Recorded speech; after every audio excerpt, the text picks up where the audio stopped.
Iran kini berhadapan dengan kemarahan negara-negara Teluk setelah kapal tanker milik Uni Emirat Arab ditembak saat melintas di Selat Hormuz.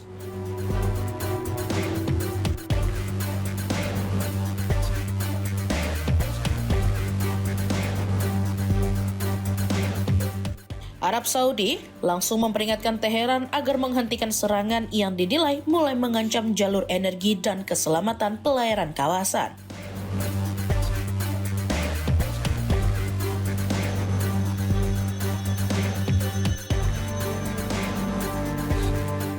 Kapal tanker milik perusahaan energi Uni Emirat Arab, ADNOC, menjadi sasaran militer Iran pada Jumat 7 Agustus 2026.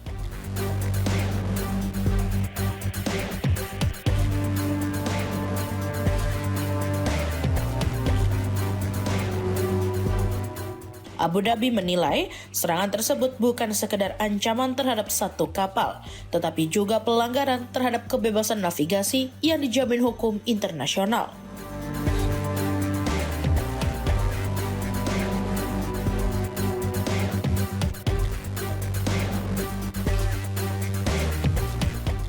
Kementerian Luar Negeri Uni Emirat Arab menyebut penargetan kapal komersial dan penggunaan Selat Hormuz sebagai alat tekanan ekonomi sebagai tindakan pembajakan oleh Garda Revolusi Iran.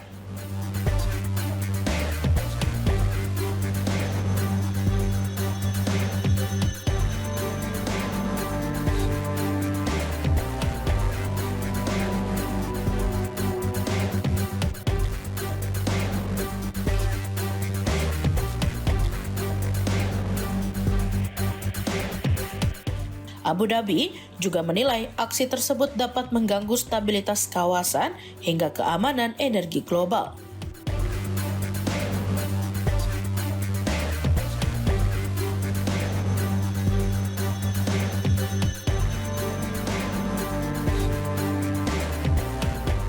Riyadh ikut mengambil sikap keras.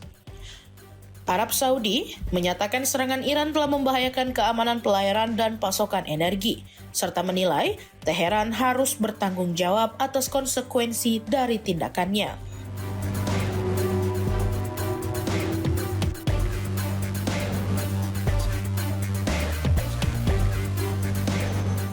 Saudi juga menegaskan dukungan penuh kepada Uni Emirat Arab untuk mengambil langkah yang diperlukan demi melindungi kedaulatan dan sumber dayanya.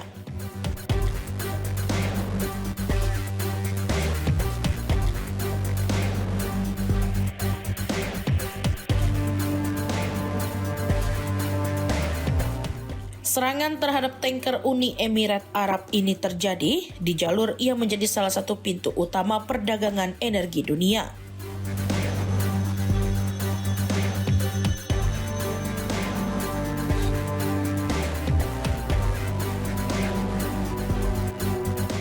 Jika gangguan terus berlanjut, aktivitas kapal di Selat Hormuz berpotensi semakin terganggu dan menambah tekanan terhadap pasokan energi global.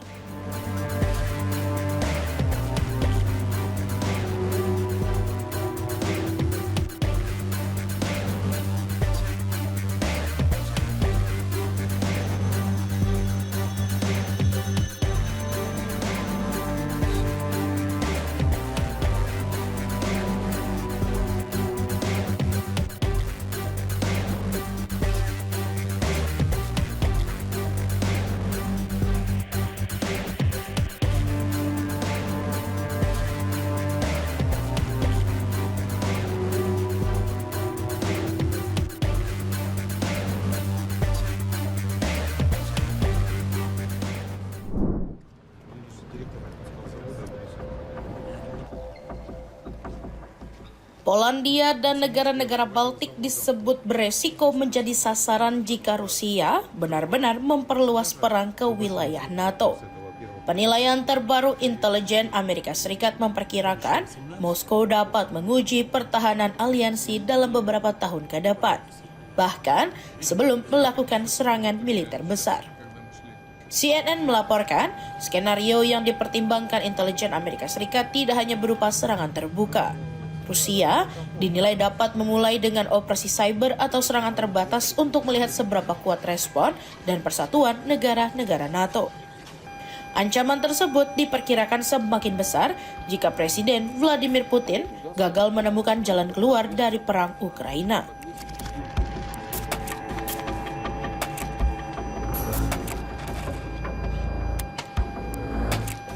Salah satu sumber mengatakan, Rusia kemungkinan mengarahkan tekanan berikutnya ke kawasan Baltik atau Polandia. Meski intelijen Amerika Serikat belum mengetahui kapan maupun seperti apa operasi itu akan dilakukan. NATO tidak mengomentari laporan intelijen rahasia tersebut.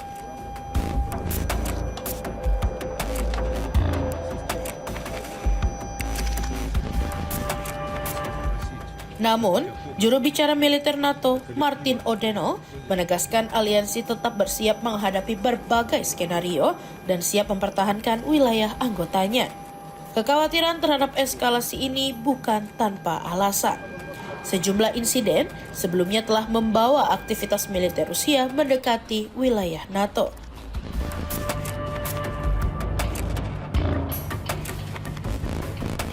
Drone Rusia yang masuk ke wilayah udara Polandia bahkan pernah ditembak jatuh oleh jet tempur NATO, sementara drone bermuatan bahan peledak juga ditemukan di sebuah bandara Jerman pada Rabu 5 Agustus.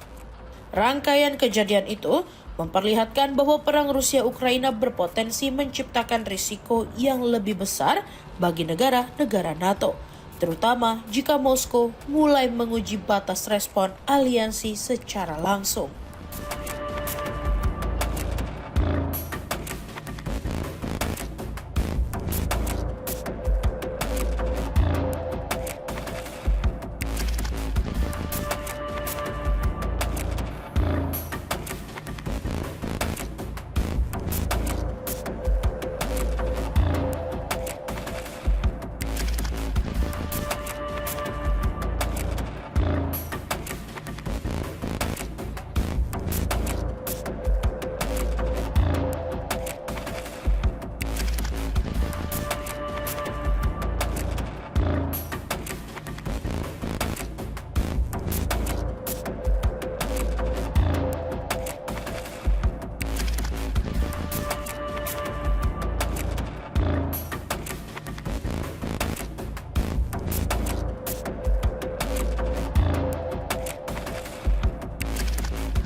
Iran menjadikan Selat Hormuz sebagai alat tawar untuk menekan Amerika Serikat.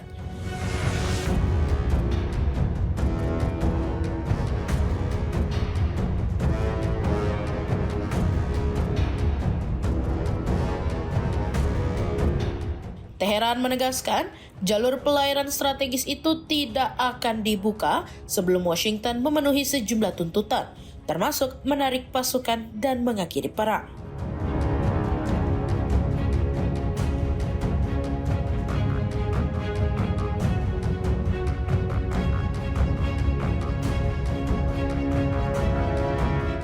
Tuntutan tersebut disusun Kepala Dewan Keamanan Nasional tertinggi Iran Mohammad Bagher Zolgadir.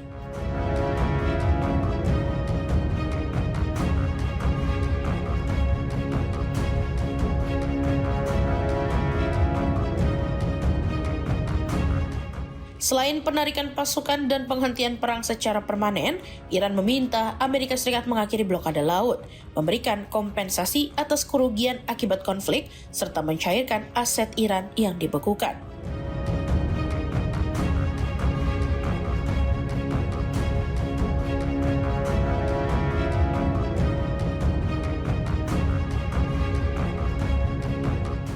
Zolgadir menyebut tuntutan itu sebagai suara rakyat Iran dan menegaskan Hormuz tetap ditutup selama Amerika belum mengubah kebijakannya.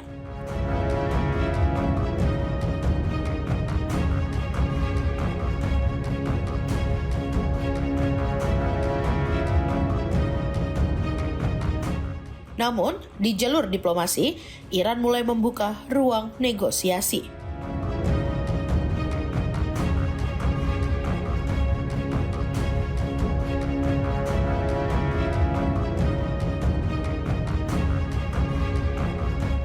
Menteri Luar Negeri Abbas Araghchi mengatakan Teheran hampir mencapai kesepakatan dengan Oman mengenai pengelolaan Selat Hormuz.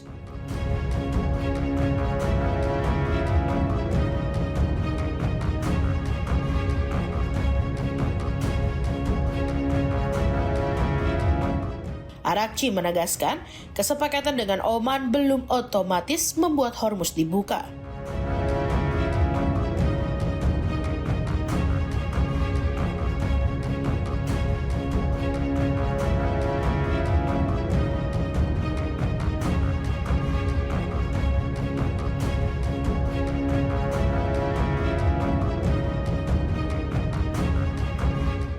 Iran masih menunggu langkah Amerika Serikat untuk menyelesaikan persoalan yang dianggap Teheran sebagai pelanggaran terhadap nota kesepahaman kedua negara pada Juni.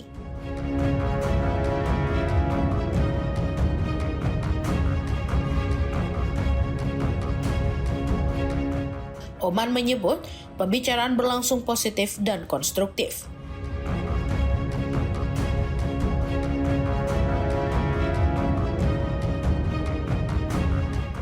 Sementara itu, Parlemen Iran telah menyetujui sebagian besar kerangka kesepakatan dengan Oman dan kini menunggu persetujuan akhir.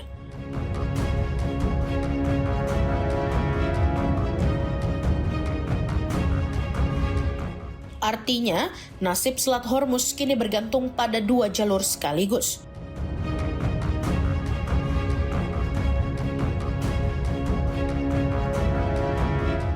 Kesepakatan teknis Iran dengan Oman dan penyelesaian tuntutan Teheran terhadap Washington.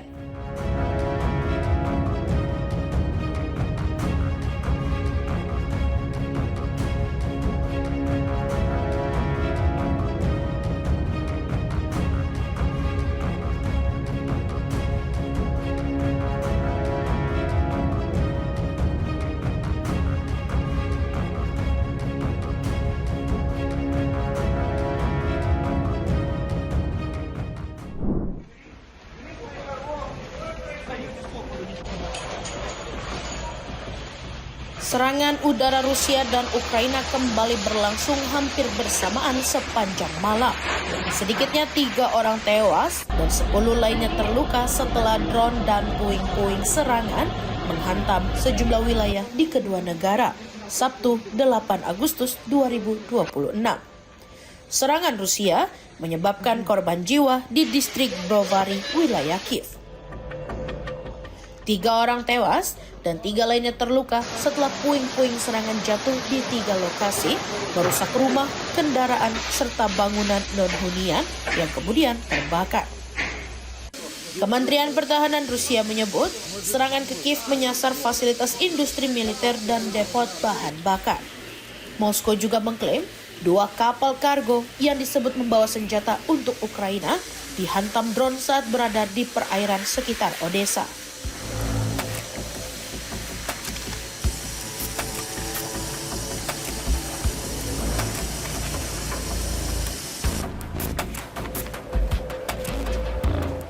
Di sisi lain, serangan drone Ukraina memicu korban di sejumlah wilayah Rusia. 5 orang terluka setelah puing-puing drone menyebabkan kebakaran di kilang minyak Elsky Krasnodar. 2 korban lainnya di kota Zadonsk, Lipetsk, setelah sebuah drone jatuh dan merusak 4 rumah, kendaraan, serta jaringan listrik. Serangan juga dilaporkan menyasar fasilitas industri di Samara, meski tingkat kerusakannya belum diketahui. Moskow mengklaim pasukannya mencegat 397 drone Ukraina dalam serangan-serangan tersebut, termasuk di wilayah Crimea dan perairan Laut Azov. Rangkaian serangan ini menunjukkan kedua pihak masih terus menggunakan drone untuk menyerang wilayah yang jauh dari garis depan, dengan fasilitas energi, industri, dan logistik menjadi sasaran utama.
upaya Amerika Serikat mencari jalan keluar dari perang Iran justru membuat Israel menyiapkan skenario sendiri.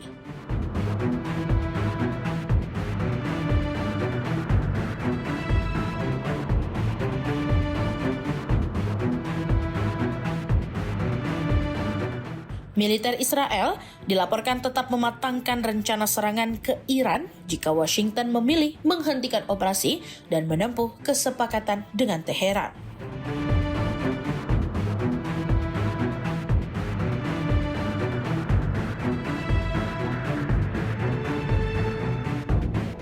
Channel 13 melaporkan, sejumlah pejabat Israel menyebut opsi serangan sepihak tetap dipertahankan.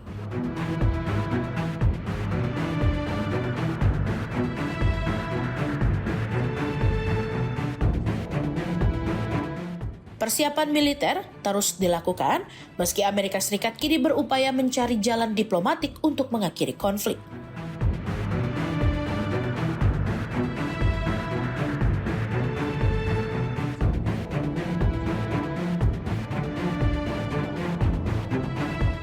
Skenario tersebut menjadi perhatian serius di Washington.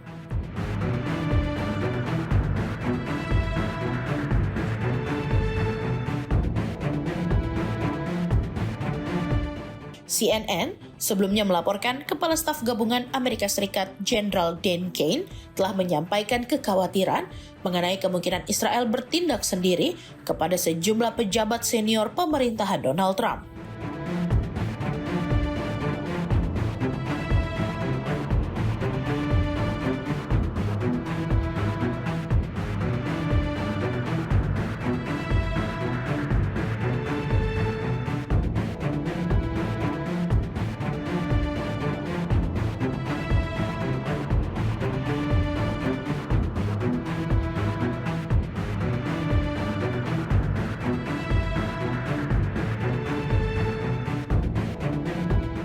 Kane menilai eskalasi baru justru dapat menciptakan risiko yang lebih besar bagi Amerika Serikat.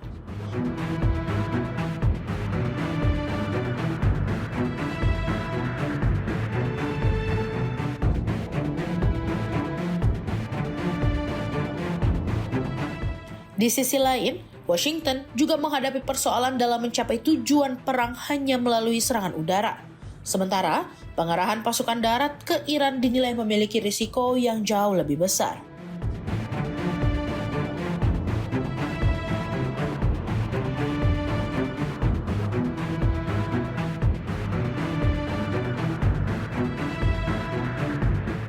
Karena itu, ketika Amerika Serikat mulai membuka peluang untuk mengakhiri konflik, Israel tetap mempertahankan opsi militernya terhadap Iran.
Taiwan kembali menguji kesiapan militernya menghadapi kemungkinan serangan Tiongkok.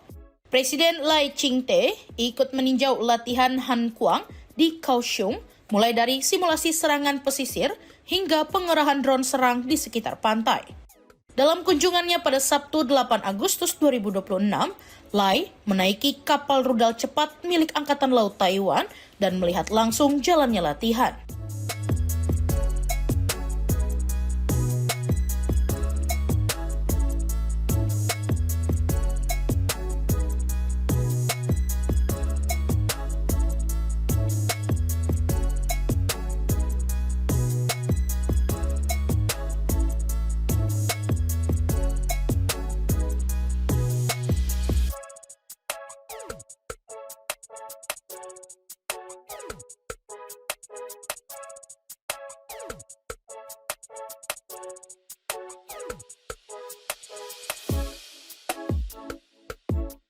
Ia mengatakan Han Kuang digunakan untuk menguji kemampuan pasukan, peralatan, serta koordinasi komando dalam menghadapi situasi perang. Latihan tahunan tersebut berlangsung selama 10 hari sejak Rabu. Skenarionya mencangkup berbagai respon terhadap kemungkinan invasi Tiongkok yang mengklaim Taiwan sebagai bagian dari wilayahnya dan tidak menutup opsi penggunaan kekuatan untuk mengambil alih pulau tersebut. Lai kemudian menyaksikan sejumlah drone serang berukuran kecil diterbangkan rendah di atas pantai dan perairan. Ia meminta personel memanfaatkan latihan untuk memperkuat koordinasi sekaligus memastikan militer dan penjaga pantai siap menghadapi ancaman dari luar.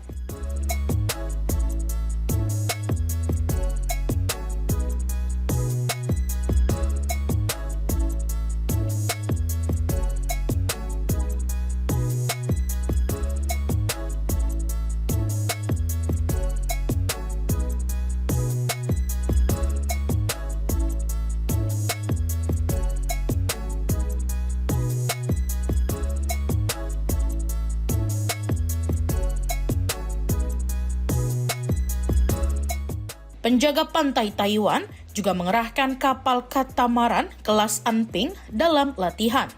Kapal tersebut dikembangkan dari kapal perang cepat kelas Tuo Chiang dan dapat dilengkapi rudal anti kapal.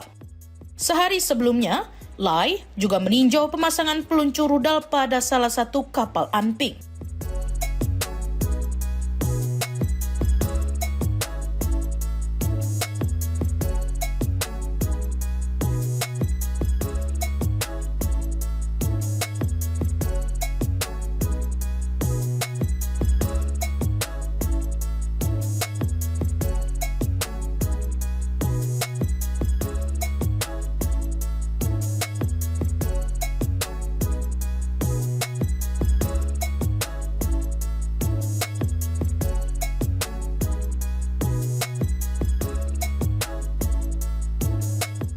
Latihan Han Kuang digelar ketika hubungan Taipei dan Beijing masih tegang. Pemerintah Taiwan menolak klaim kedaulatan Tiongkok, sementara Beijing menyebut Lai sebagai separatis dan sejauh ini menolak tawaran dialog yang diajukan Presiden Taiwan tersebut. Meski tidak menyebut Tiongkok secara langsung, Lai menegaskan pemerintah akan terus memperkuat kemampuan pertahanan Taiwan demi menjaga kedaulatan dan keselamatan masyarakat.